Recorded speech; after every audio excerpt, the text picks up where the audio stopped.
מלא רחמים, שוכן במרמים,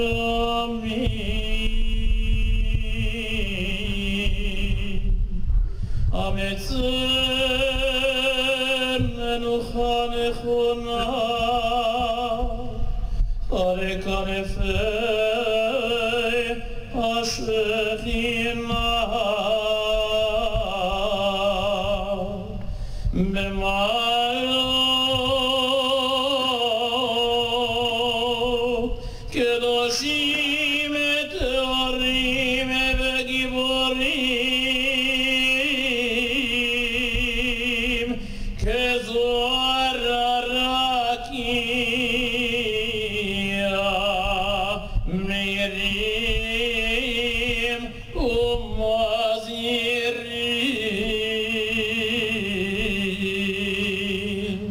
לנשמות חללי מערכות ישראל שנפלו במלחמות ישראל בפעולות הגנה, תגמול וביטחון בעת מילוי תפקידם ובעת שירותם, ושחרפו נפשם למות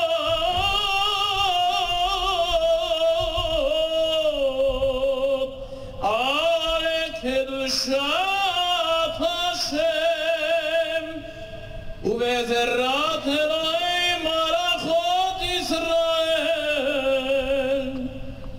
הביאו לתקומת האומה והמדינה ולגאולת הארץ ועיר האלוהים. בואו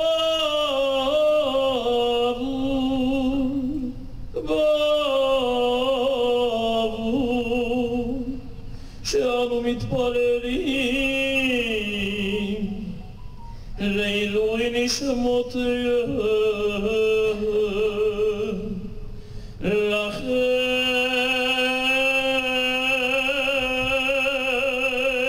בעל הרחמים יסתירם בסדר כנפיו לעולמים, ויצרור בטרור החיים את נשמותיהם, מגן עדן מנחתם, אדוני הוא נחלתם,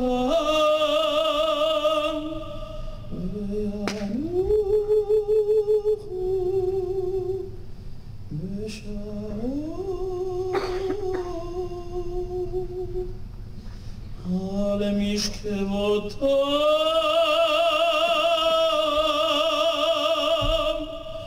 ויעמדו לגורלם לקץ הימין, ונאמר אמן.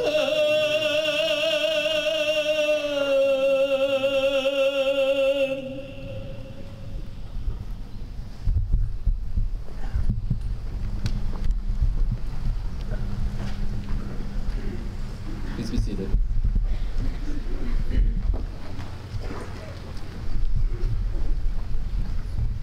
Yom Hazikaron is possibly the most sacred of days in the Israeli calendar. It is a day laden with meaning and with grief. Throughout the year, those who have lost members of their family are known as Mishpachat Hashchol, or the family of grief, of loss. And on Yom Hazikaron, for 24 hours, we are all part of Mishpachat Hashchol, the family of grief. And we're unified, even for 1 minute, Amongst the chaos and the disagreements that might be whirling around outside, on Yom HaZikaron we are united in our grief, in our remembrance, and our embrace of the families of those who have been lost. I'd like to thank Jerusalem Post owner Eli Azur and CEO Inbar Ashkenazi, as well as our partners at the Museum of Tolerance Jerusalem, Larry Meisel, Rabbi Marvin Heyer, and Jonathan Rees. I'd also like to acknowledge the families who lost their loved ones fighting for Israel, including the people we will hear from tonight, Mark and Rena Robinson and Tom Fried. I also want to let you know that there is a simultaneous translation into French and Spanish, and if you'd like to come and get headphones, you can do so at the entrance. The audio recordings will later be played online on the Jerusalem Post Facebook page. I'd now like to invite Rabbi Marvin Heyer, founder of the Museum of Tolerance Jerusalem, to make a few remarks.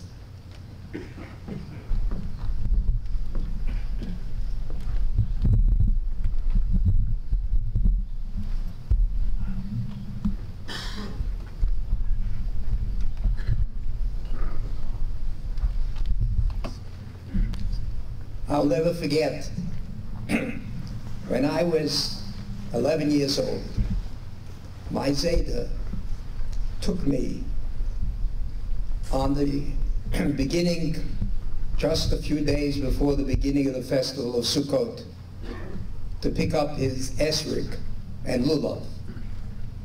It was raining. We went to the store on Canal Street.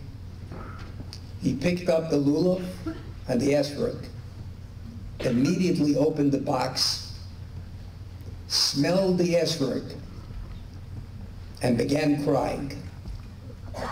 So I said to my Zayda, Zaydi, why are you crying? And he said, because all my life I prayed there will come a time when I will be able to go to Yerushalayim. It never happened. The closest I will ever come to Yerushalayim, he said, was to smell the esrog, which is why I opened the box before anybody can smell it, so I can breathe in the air of Yerushalayim. Yom HaZikaron is a day of memory. The Jewish concept of Yom HaZikaron is very unique. It emanates from Israel's first encounter with Amalek, mortal enemies. Amalek was the first nation to attack the Israelites after they left Egypt. They attacked our women and children, causing enormous havoc and destruction. Amalek was eventually defeated, but because of the mean nature of the attack, the Torah exhorted us never to forget Amalek for all time's sake. From here we see a unique and profound concept about memory. When you are defeated, you don't have to be told to remember. Under Stalin, did the people of the Gulag have to be taught about Amalek when every time they entered a black taxi cab, they knew they were being observed by a KGB agent posing as a taxi driver? Tragically, Israelis don't need to be told to remember. Every day is Yom HaZikaron for them. Every day we lose members of the IDF, young members, men and women on the front lines defending our country. Amongst them, lone soldiers who made the brave choice to leave the comforts of their homes in the diaspora to defend Israel. In such memory is superfluous. It doesn't need reminders when it is part of an everyday existence of the Jewish people. But do you know when you need a reminder? In your days of glory, when the enemies have been defeated, when the sun shines, then it is all too easy to forget the dread of a sudden nightmare. That's what the Torah teaches us. After the battle with Amalek, a battle that Israel won, says the Torah, This is the time to be on guard against complacency. And that is why in every Jewish wedding, a moment of the greatest happiness in a person's life, this ceremony always ends with the groom breaking a glass, symbolic of the fact that life is not always a bed of roses, that good times are not forever, that evil is always lurking, waiting for an opportunity to pounce again. How fortunate are we to live in such times of Yerushalayim Shel Zahav, to have the schus, the privilege of representing our ancestors who never had the honor of touching the stones of the Kotel here in Yerushalayim. As Simon Wiesenthal warned, freedom is not a gift from heaven. You have to fight for it each and every day. May God bless the IDF and the proud young men and women who serve so gallantly to protect Am Yisrael all over the world. Yes, Kol Amar B'Lisapa Mitzrayim, Mitzias Mitzrayim, whoever continues to remember the exodus from Egypt, Parezeh Meshubach, whoever continues to retell the miracles of Am Yisrael that occur every day you can pick up whatever newspaper, the Jerusalem Post, the New York Times, you'll always see another miracle. Because in the end, who would have ever expected that we would be here in this room in Yerushalayim in the center? None of us. But the answer is, Am Yisrael Chai, so it shall be, Ad Bias Goel Tzedek, Amen.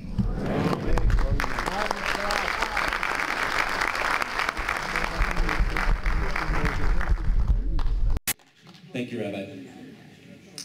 I'd like to call upon Lieutenant John Samach and Lieutenant Tammy Shore of the IDF who will deliver brief remarks.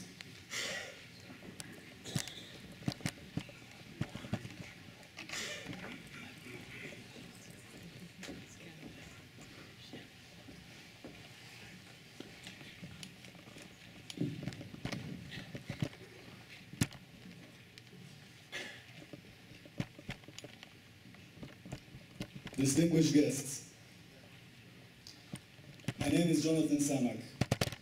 My friends, my family, and my soldiers call me John, and I'm a section commander in the 435th Battalion in the Givati Brigade. I'm 21 years old, and I have 17 soldiers and 3 sergeants under my command. Being a combat soldier in the IDF isn't always the most attractive job. There are long days, tough training, and longing for your home, family, and girlfriend. There are days where you doubt yourself, your place, and your job. But there comes a day each year that leaves no doubts. Yom Hazikaron, the day of remembrance today. All of a sudden, everything makes sense. You understand what you're fighting for, and more importantly, for whom. You remember why so many people have lost their lives, and why you put on that green uniform every single day. Who am I that I shouldn't do it in the best possible way? In the IDF officers course, we are taught to lead our soldiers by setting a personal example and leading in front. It's called Dugma Ishit in Hebrew. Major Itamar El-Harar was a great example of this. Major Itamar El-Harar was my platoon commander when I served in the Egoz Commando Unit. Itamar's style of leadership straight away left a very powerful impression on me. When I was contemplating going to the officers course and extending my 3-year service by another 2 years, Itamar called me one day to his office in the middle of the night and told me something along the lines of, if you can, you must. These words, with no doubt, pushed me to extend my service. He was respected and loved by his soldiers who went after him out of respect and not out of fear and obligation.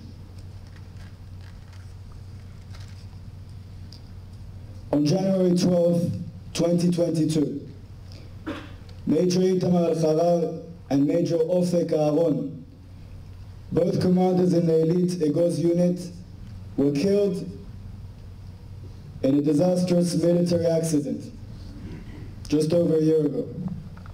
Well, Itamar, here I am as an officer in the IDF, just like you wanted. Every day, I remember you and try my best. Today we all remember you and salute you.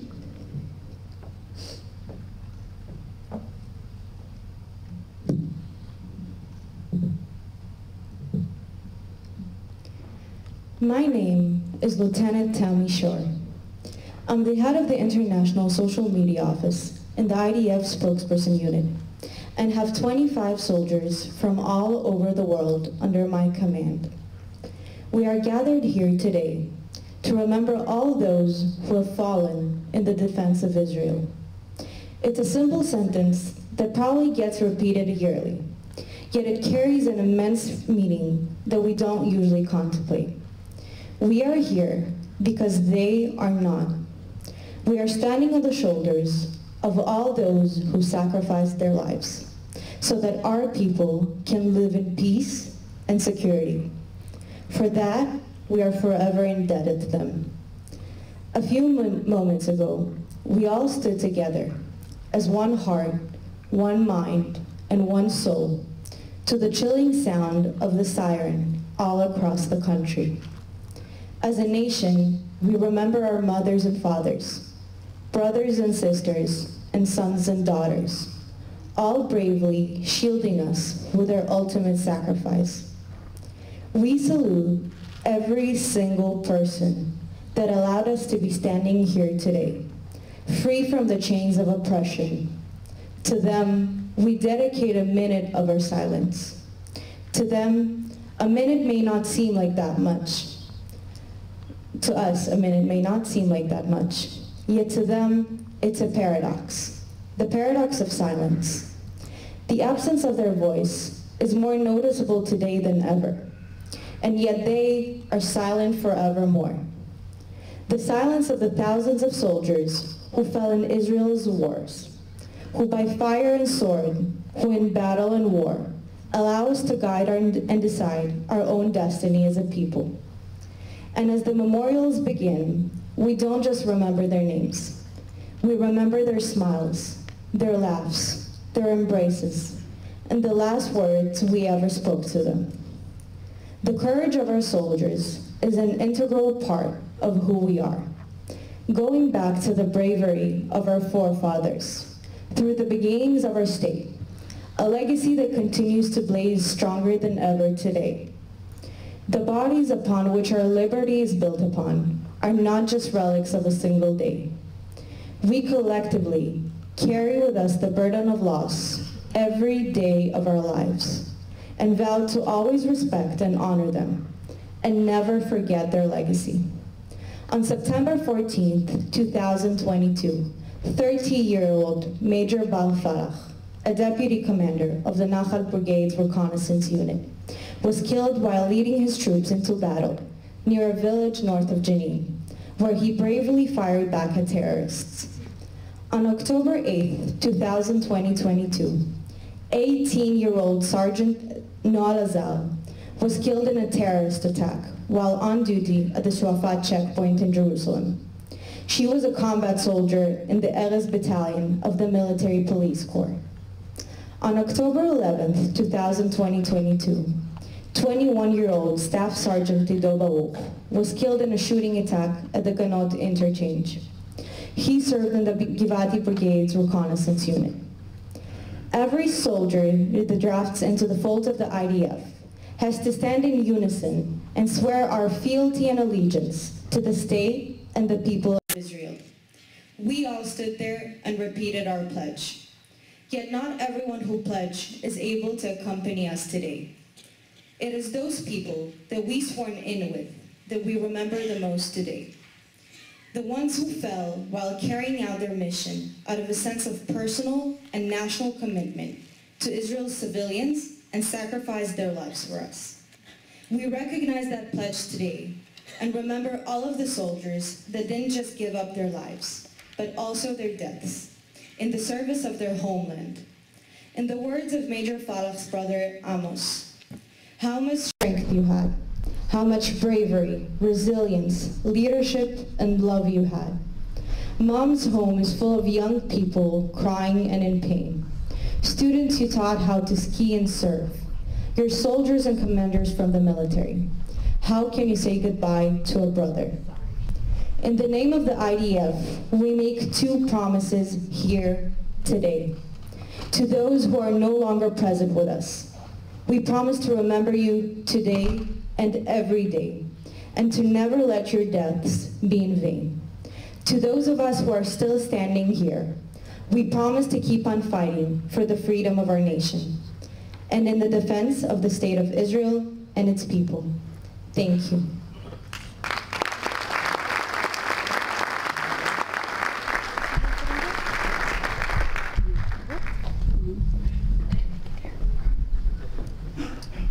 Thank you, John and Tammy, for those truly beautiful and touching remarks. Mark and Rena Robinson's son, Matanya, was killed in Jenin in 2002. Matanya served as a squad commander and later as a sergeant in his Golani battalion. In April 2002, Matanya was called to enter Jenin to help break apart the terrorist infrastructure. He was shot and killed by a terrorist sniper fire on April 8th. I'll be having a conversation with Mark and Rena at this time.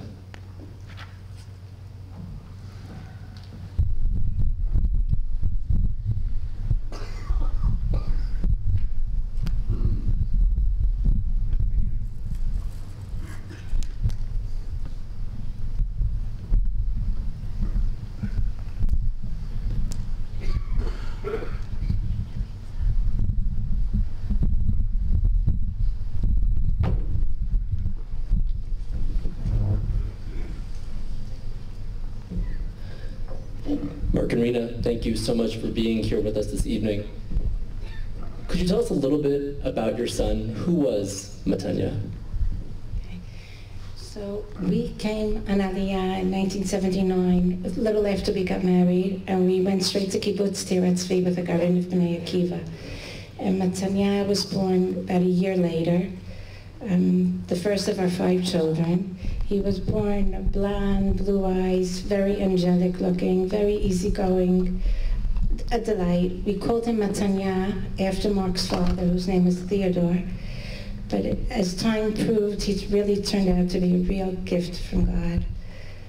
He grew up in kibbutz, where you can say the kids grow up there in Gan Eden, free, running around, they can do everything.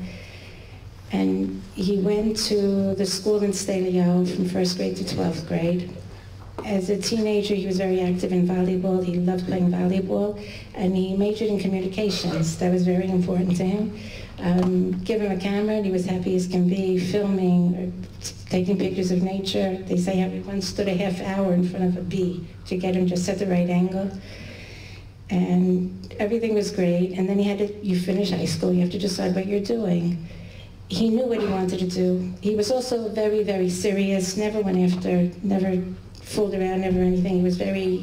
He would think a lot and deliberate a lot, and then he would come to a decision and stick with it through the end, never hesitating and committing himself to it to the end. And he chose to go to a Mechinat Beit Yisrael in Yerushalayim, in Gilo. The reason he chose that program was because it was co-ed, and was religious and non-religious, and in addition to learning, they also volunteered in the community, which is very, very important to him. They say that year he mentored a child in 6th grade, and it was the first time that the child stayed in school the whole year and wasn't kicked out. So that meant a lot to him. And the other thing that was very important to him was that the Mechina promoted communication between the different kinds of people who make up our society, and he felt that that was very important, and to build a better society, that's what we need.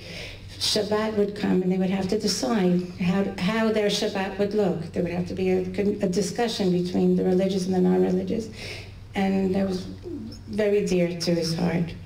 After the Mechina, he had another big decision to make, which was the army. So the founder of the Mechina actually promoted a program called Project Golani. His idea was that you would take good kids who normally went to all the elite units, and you tell them to go into the army with the troops, what they call the Gedudim, and that way you can educate better commanders because they come from within, they understand the soldiers better. And in addition, they were highly motivated, and they influenced the other soldiers. And we know from stories that soldiers came to tell us after Netanyahu was killed that this was very true, that his presence helped them a lot, gave them, he encouraged them, and one of the guys once said to us, Netanyahu used to volunteer for everything. So at first I thought, but then I realized if he volunteers for everything, I can volunteer for something also. And their presence was very much felt. That's Netanyahu. Thank you. Can you tell us a little bit about the day he was killed? What did you experience that day? What did you experience in the days after?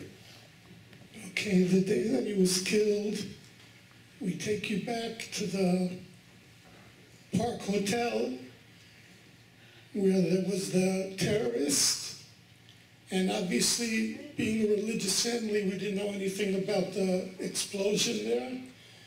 And we got a phone call early in the morning from one of the soldiers, and as Rina said, he picked up the phone after it was ringing a lot, and the soldier said, Chag Sameach, which was a little strange. And they called Netanyahu back, and Golani went back together. They first started off in Ramallah, in the Mukata, Arafat's stronghold. And one soldier was killed there, another soldier was wounded. And 2 days later, they were already in Jenin.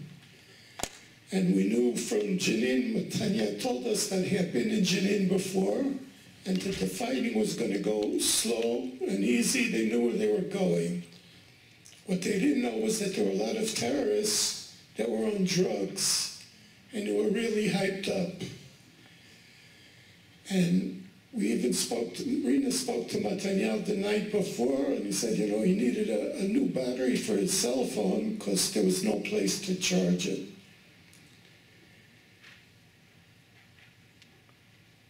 It was interesting. I don't want to go through the battle or anything, but it was interesting what happened on kibbutz. Obviously, the army comes, and like you see in all the movies, they knock on the door. There are 3 soldiers there, and they come and tell you what happened. But what we found out afterwards was that there were already many people on kibbutz that knew that Netanyahu was killed. Obviously, if you have a cell phone in the army,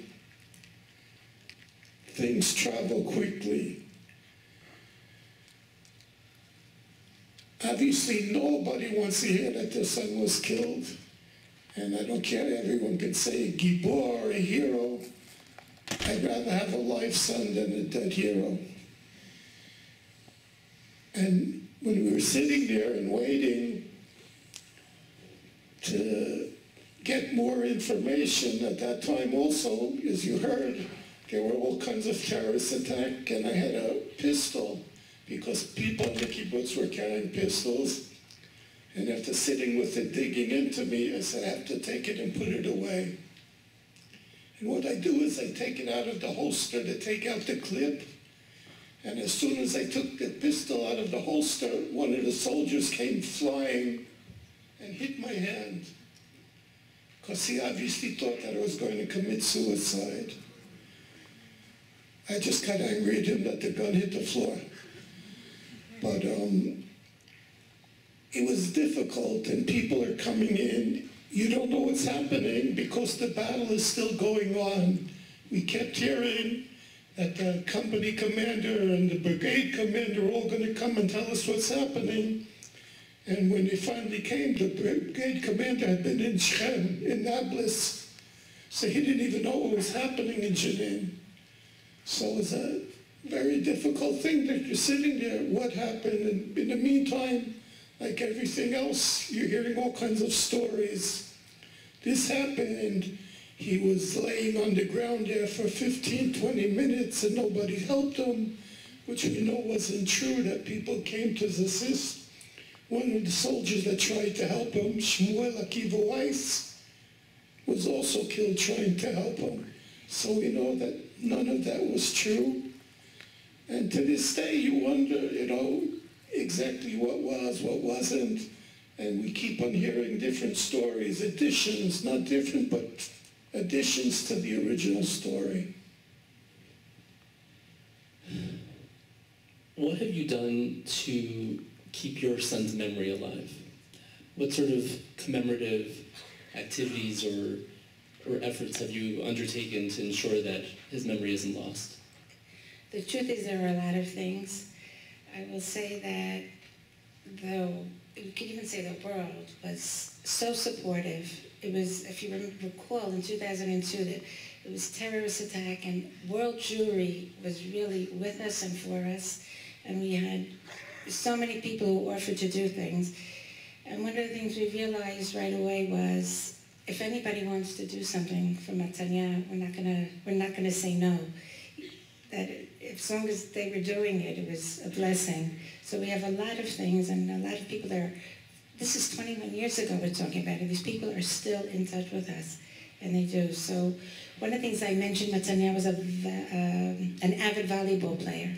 So on the kibbutz, we have a volleyball tournament. We just had it this past Friday. It's across the whole country. They come from Beersheba, from Haifa, from everywhere. It's on the grasses of Teretz Tzvi. They set up 12 courts, and we had 72 teams, 270 players, and like we just stood there. And the first year I said, wow, if Matanya saw this, he would turn over in his grave. He was so modest, and this was not him. And my other thought was, just a ball, it's volleyball. Just a ball, but look what it brings with it, and look what it does. And I will say that because of that, the children on the kibbutz will know Matanya. Otherwise, I don't know how much they would have really known him or known about him, or it wouldn't be a word, it wouldn't be something that's around. I told Mark today I was walking around kibbutz, and everybody just was talking about the volleyball tournament. It's pretty amazing.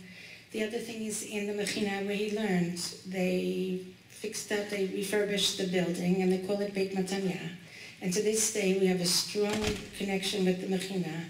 The students come every year to our house to hear about Matanya. And that's also very meaningful to us. We grew up in Camp Moshava in Indian Orchard, and there they also put up a Beit Midrash in memory of Matanya. That first year, the camp invited other siblings and terror victims to come to be campers, and very supportive. And at first I didn't understand that that's the truth. I said, what does Moshava have to do? But it's just so meaningful and so right. That's it. There's a lot more about it. I'm sure. We have hundreds of people in the room and countless others who are tuning in online. Do you have a message for us, something you'd like to leave with the audience this evening? What I'd like to leave with the audience is that as you see everybody sitting here, we are one. And the Achdut, the unity of Am Yisrael, of the people, is what makes this nation strong. And today, even though there are all kinds of arguments going on in the country, we still have to know how to talk to one another. We can have arguments, but it can be done, as we say in Yiddish, in a menschlich way, that everybody can be a Ben Adam, and Ben Adam lechaveiro is one of the most important things between man and his fellow man. So if each one of us takes a little of that home, and we treat each other nicely, I think the world will be a much better place. Amen. Thank you very much.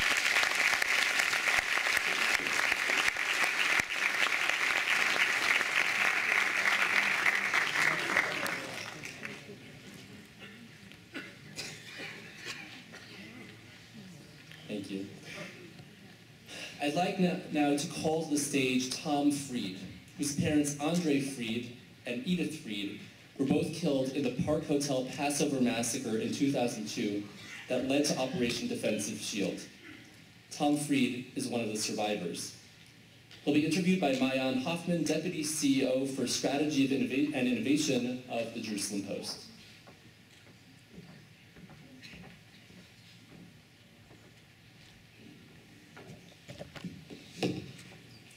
Wow. I can't imagine what it's like to sit here, up on stage, and to tell your story. You know, I'm about 10 years older than you, and when you and I were talking, I was thinking about how, at the time that all of this was going on for you, I was a breaking news editor at the Jerusalem Post, and a suicide bomber entered the Park Hotel on Seder night in 2002 and blew himself up, murdering 30 people and injuring 140 others. You lost your parents and 3 grandparents in that attack. Tell me about that night. What happened and how did you survive? First of all, good evening, everyone. My name is Tom and I'm 37 years old, and I grew up in the city of Netanya. My parents, my father was a dentist, my mother was a nurse, and they were both children of Holocaust survivors from Hungary. They both did Aliyah to Israel in the late 70s, and during the 90s and the beginning of the year 2000, we used to celebrate Passover in in Park Hotel in Netanya. In 2002, I was almost 17 years old, and like every year we did the Seder over there. And my sister, I have an older sister. She's 4 years older than me, and she decided to join us later, and she came by her own, and she basically missed the bombing in 2 minutes. And how I survived, the story was that we entered the hotel. My grandfather and my grandmother, they were both staying in this hotel because they were both religious. So we went to their room, and after 10 or 15 minutes, we went down to the dining hall where everybody started to settle down in their chairs, and I have some bad habit of smoking, and I decided just before the Seder starts, maybe I will grab a cigarette outside. And of course my parents didn't want to know that I'm smoking, so I told them I will bring something from the car, and I went outside, went to the other side of the street, and I realized I didn't take the car keys. And as I lit the cigarette and took the first or second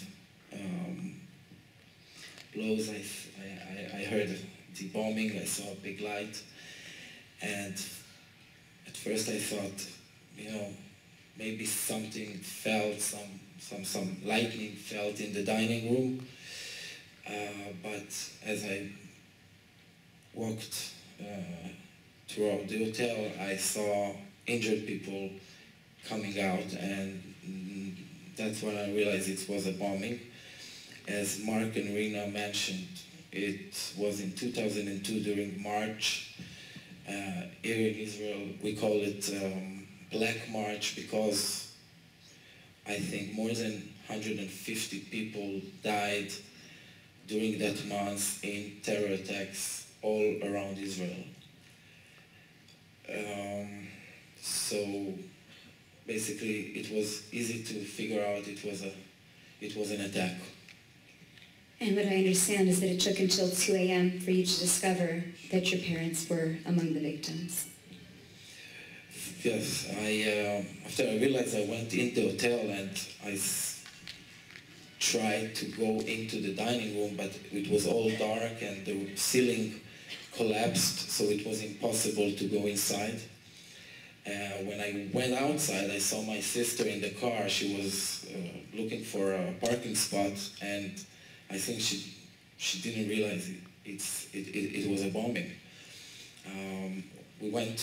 I went to her car and I told her what happened, and I went again inside the hotel. I was hoping maybe while I was going outside, maybe my parents went to the room, maybe they forgot something, but you know, it was pretty obvious that I'm wrong. We saw my cousin and his wife. They were also late, and we traveled. We started to look in hospitals. At the beginning in Laniado Hospital, which is 2 minutes ride from the hotel, and later on in Hadera. We couldn't find anybody, I think, till 10 or 11 o'clock at night, where my two grandmothers were found in separate hospitals. They were both severely injured, and at 2 a.m. when we realized that we cannot find any of our parents in hospitals, we decided to go to recognize their bodies. And somehow you went on. You and your sister, as orphans, you joined the IDF, completed a bachelor's degree in Budapest, and today you're married. Tell the audience how many children you have. Today I have 6 children. My oldest one, she's 7.5. She sits right here.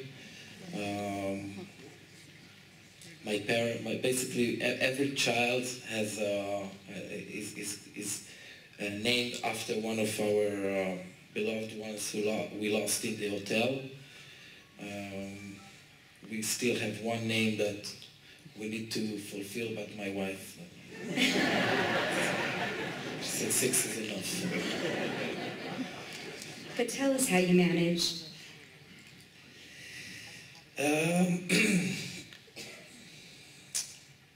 I think that you just need to manage, because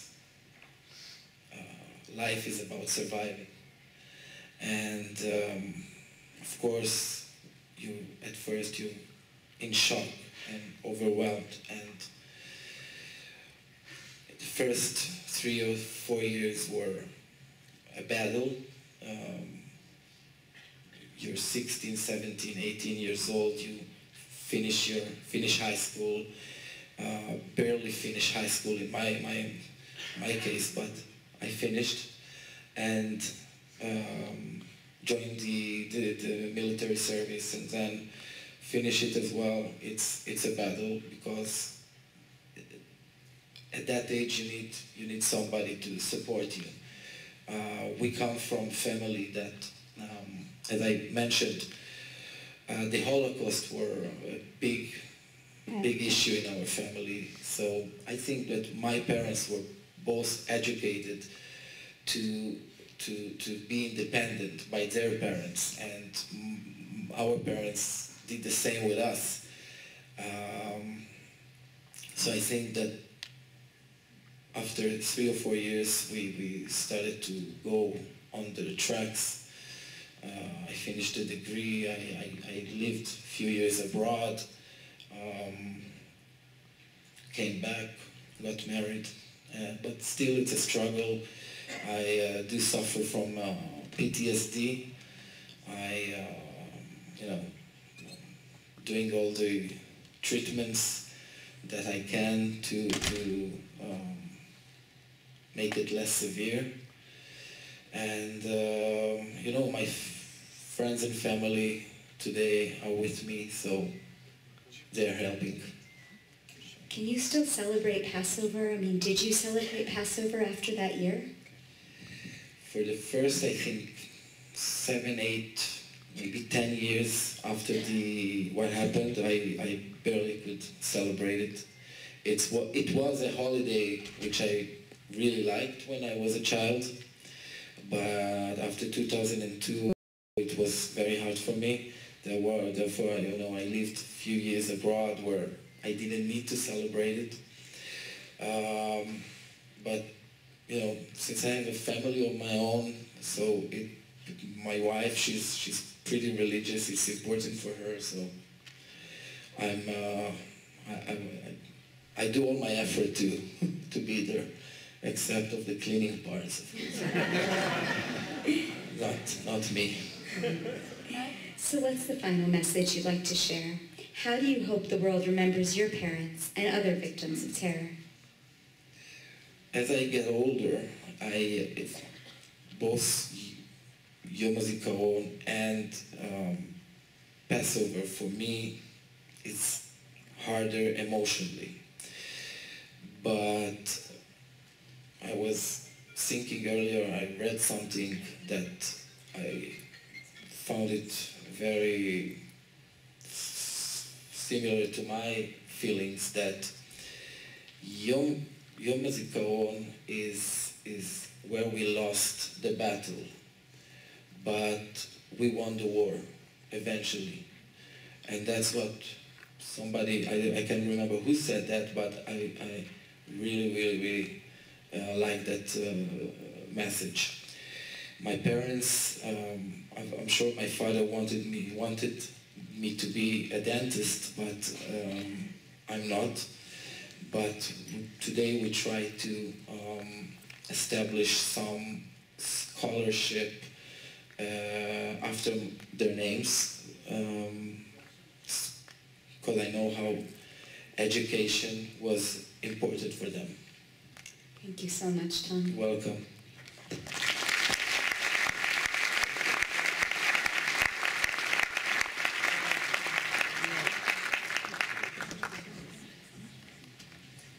Thank you, Tom and Mayan.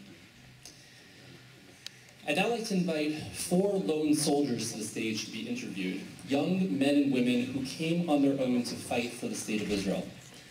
I'd like to welcome Sergeant Zahava Cohen, Master Sergeant Dean Elsdon, Sergeant Chaya Eisenberg, and Sergeant Nathaniel Amos to the stage. They'll be interviewed by Tamar Uriel Be'eri, Managing Editor of jpost.com.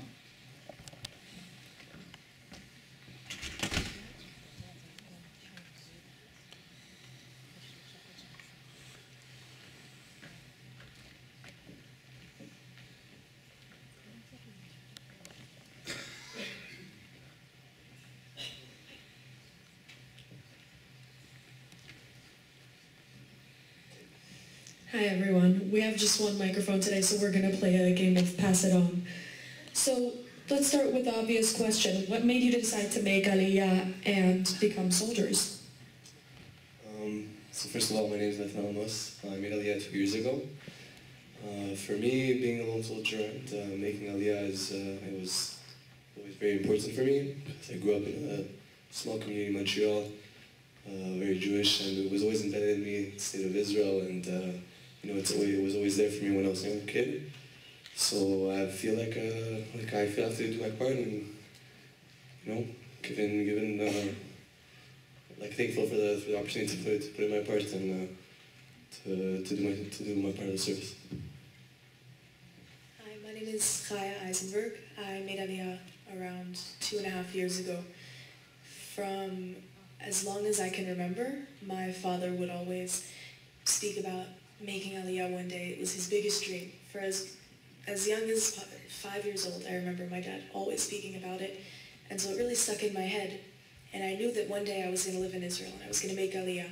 At the same time, my personality was always very military driven. I always knew I was going to be in the military, and at some point I just kind of put the two together intense Zionism and the want to join the military together, and that led me here. Hi, my name's Sahaba. I'm from New Jersey, and I made Aliyah around 3 years ago.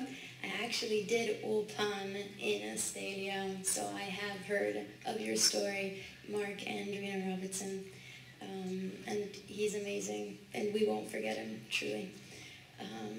I made Aliyah because my dad also, he served in Samkhanim for 10 years, so I had a huge inspiration on that side. But I also knew for myself that I really wanted to be part of the history of the Jewish nation. And like I felt in myself that I could give a huge part, a big contribution, and I found myself here, and it's been amazing ever since. My name is Master Sergeant Dean Elstone. I made Aliyah about 5 years ago.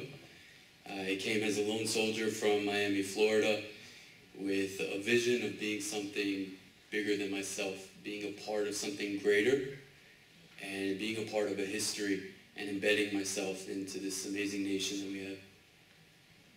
Dean, I'm actually going to stick with you real quick because you've been international spokesperson now for half a year.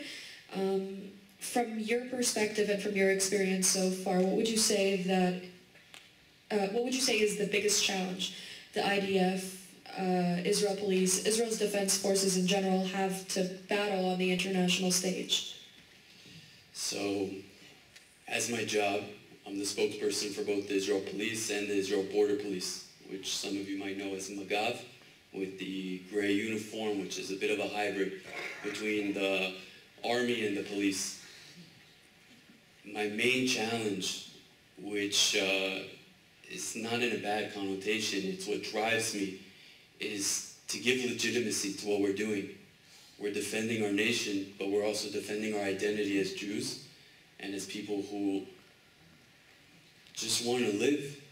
I go on TV and I'm speaking with other countries and other agencies from around the world, and I find myself explaining a terror attack. And I think to myself, you know, if I said, what terror attack do you know that happened on US soil? People would run to 9/11. And it's not that it's any less significant than any other terror attack, but it's that that was over 20 years ago.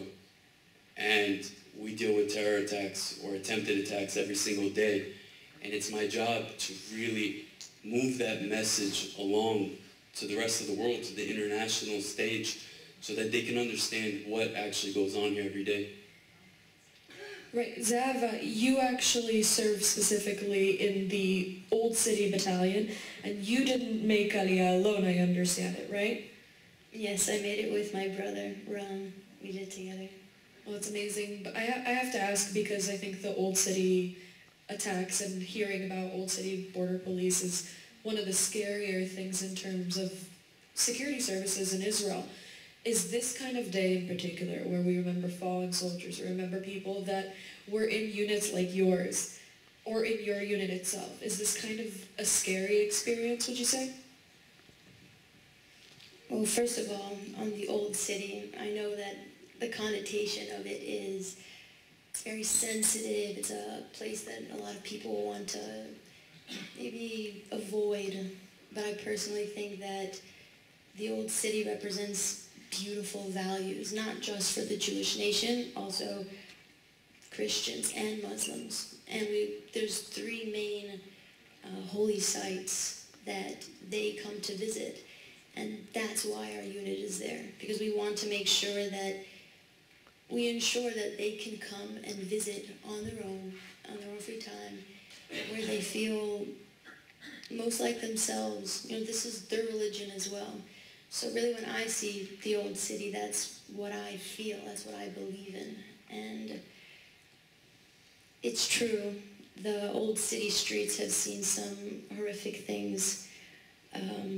But honestly, we have to also remember, on the more positive side, those stones that have been there for so long, as history has time, they've seen also a beautiful side of our nation and nations before, but specifically on the Jewish nation, They have seen us in our most unified moments and our most beautiful moments dancing in the Beit HaMikdash. And personally, that's what I think of when I see the place, and that's what I represent. The stones won't forget what they've seen, but that's also why we have them. You know, they tell a story that none of us can. They don't forget, and we won't forget either. Yes. Chaya, you specifically serve in the tactical unit, not exactly the easiest unit to get into, especially as a woman. I believe you're 1 in 3 women currently in the unit, if I'm not mistaken. This isn't easy at all, and I'm curious what you'd want to pass on in general to women or to other border police officers who can learn from your experience, which was not an easy one at all. You had to fight to get to where you are. I did. It took a lot of tears and work and blood and sweat to get to where I got to. And I started off in one unit and I switched to a different unit, and it took a lot of work.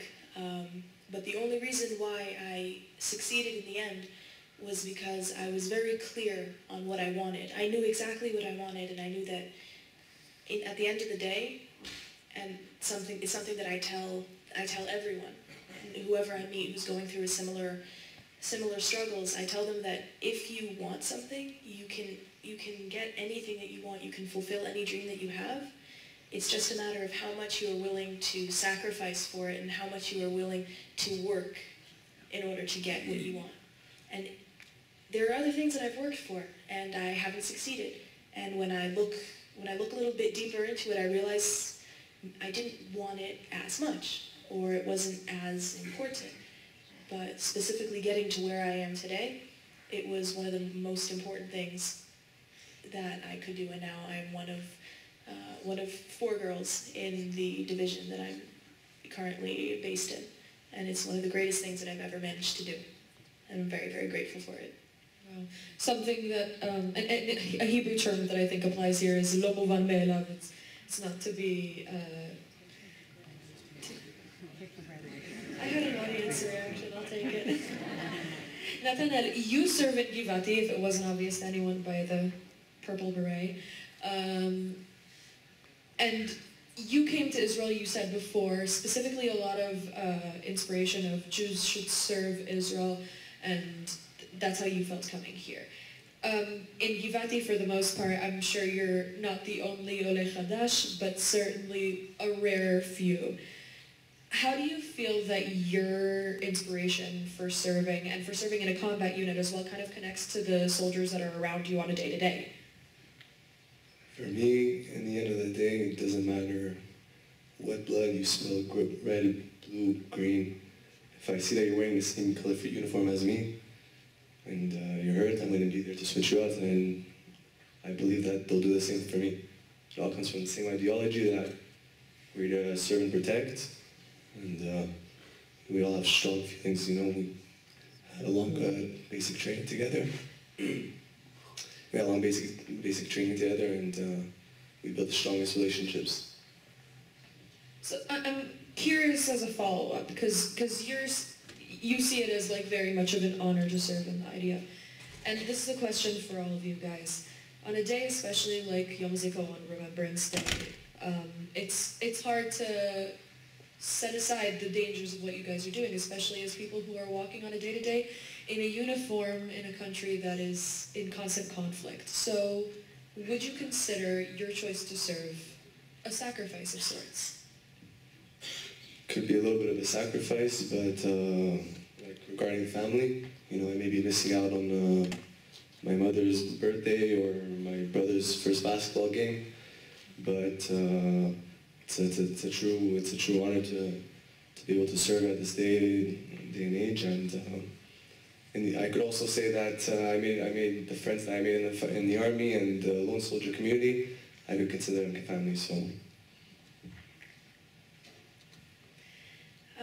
At first, I would say that yes, it was a huge sacrifice, because most of the time when people are getting ready for Shabbat or getting ready for holidays, I find myself getting ready for a very different kind of holiday, where I am out working, making sure that everybody else can celebrate their holiday, where everybody's at home and I'm not home.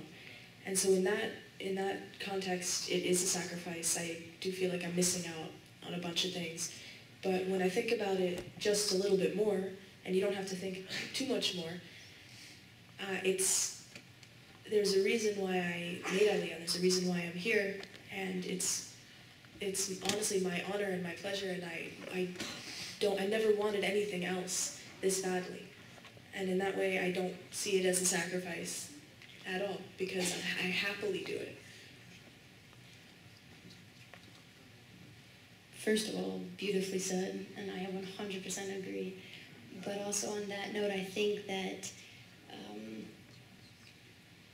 it's a contribution and a sacrifice, but as well, people have done it before us. It's something that we're doing and we're giving back. It's like part of a big puzzle piece. And I, for one, feel amazing to be part of that and that I could contribute to that.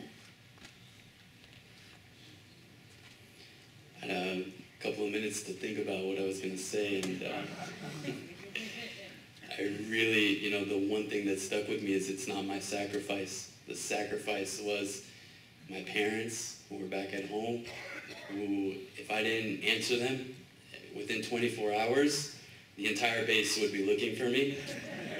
And, and part of it's sad, part of it is comforting because there's so much love there, but the sacrifice was my mom's sleepless nights, my dad always looking at the news to see where my unit would be working, what would be happening in Israel. And today the sacrifice is my wife's, who's always wondering what I'm doing. And, when we were dating during my army service, and she understood that everything was classified and she couldn't know anything. And that's a sacrifice. For me, it's a privilege. I get to wear this uniform. I get to defend forever. That's it. I was here, I did, and the things that I did are not just with me forever. They made an internal impact forever on this country. Actually, I want to stay on that, on your wife's concern, because we did discuss earlier that your previous service was not a simple one. I'd rather you clarify, because it's mind-boggling to me. So before I took this amazing position as the spokesperson, I served in a unit called Yemas, Yechidat Mistaravim, that belongs to the border police. For those who are not familiar and know Fauda, it was Fauda before they made it Hollywood. And we basically cover direct action, counter-terror in a way that's undercover. So if we need to dress up as women, if we need to dress up as anything that's required, that's what we're going to do. And the main goal is to apprehend high-value terrorists from ISIS, from Hamas, from Lion's Den. We look terror in the eye, the same people that you hear about in headlines and people are scared of is the same people that we get face-to-face with in order to separate them from civilians. And my one last question for all four of you, relating also back to something that the four of you discussed, which is getting those phone calls from home. It's not a simple service. You guys have chosen a very difficult path to walk down immediately upon, making Aliyah. Take this as more of an advice panel for any other lone soldiers. What do you tell the parents back home when they call a million times and ask if you're okay, if you're safe? What's something that you say that tells them, my kid's all right?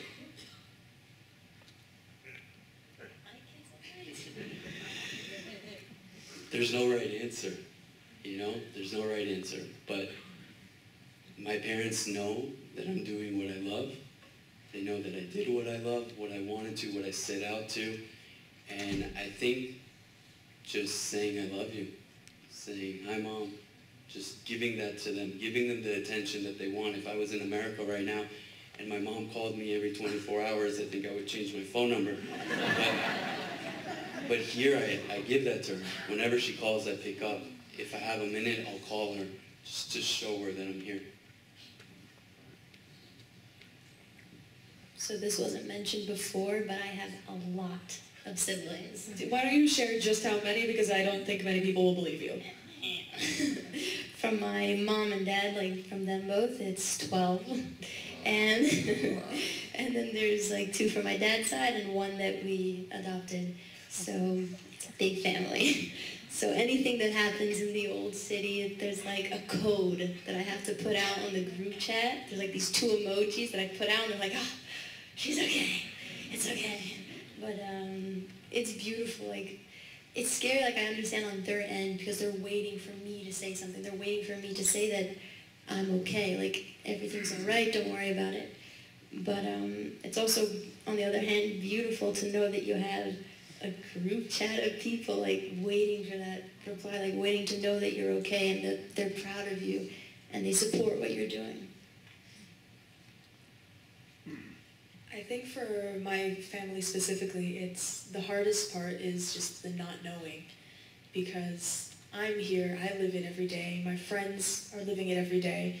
We know more or less what's going on, but overseas, my family, they don't know what's happening. They are solely relying on news and information from me.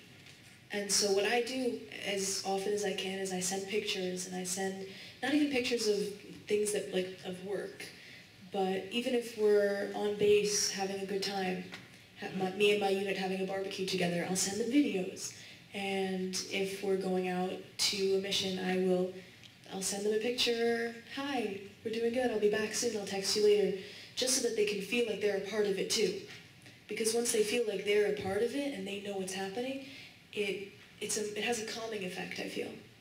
To a certain extent, obviously there will always be that parental worry that I'm only guessing every parent feels, but I feel like I do as much as I can really to make them feel like they're a part of my life as well. And so that helps a lot. So for me, I mean, they pretty much touched up on basically what we all do. For me, it's always calling before Shabbat, you know. My mom shows me all the good food she made, I miss so much. You know, calling my dad, checking up on him, he checks up on me, and we ask the basic questions, how are you doing, what you up to? And obviously calling all my other siblings, and you know, just the more they know, the more safer they'll feel. Obviously we can't share too much, but I think the army also helped you out, you know, be more, be more, you know, connected to your phone and, you know, be able to talk. So I'm able to do that and share the experience with my family too. Thank you all so much for joining us today, and thank you for your service.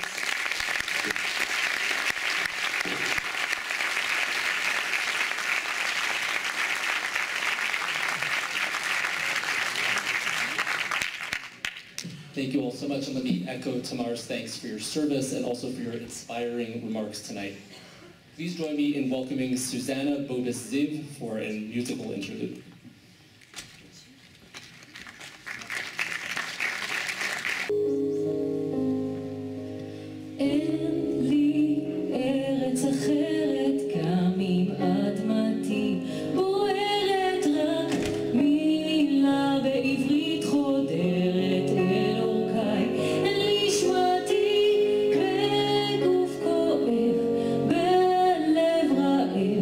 כאן הוא ביתי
We're going to conclude with the recitation of Kaddish and the singing of Hatikva, the Hope Israel's national anthem. Please rise.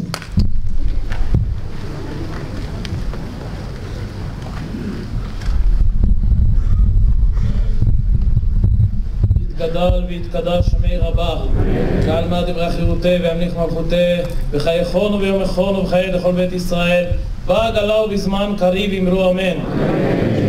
יהא שמי רבה וברך לעולם ולעולמי עולמיה, יתברך וישתבח ויתפאר ויתרומם ויתנשא, ויתהדר ויתעלה ויתהלל שמי דקודשה בריחו, לעילה מכל ברכתה ושירתה ותושבחתה ונחמתה דמירן בעלמה ואמרו אמן. יהא שלמה רבה משמיה וחיים עלינו ועל כל ישראל ואמרו אמן. עושה שלום במרומיו ויעשה שלום עלינו ועל כל ישראל ואמרו אמן. כל עוד בלבה בנימה נפש יהודי הומיה ונפחתי מזרח קדימה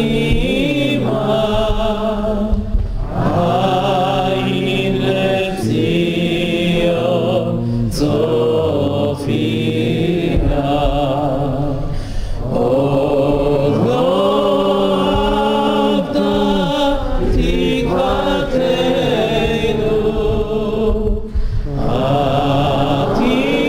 התקווה בת שנות 2000 להיות עם חופשי בארצנו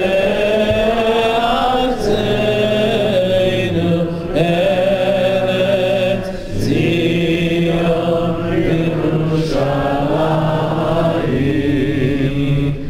להיות עם חופשי בארצנו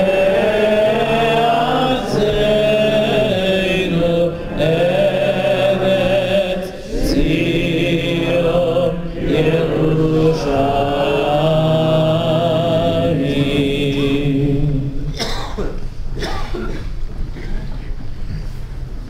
Have a meaningful day.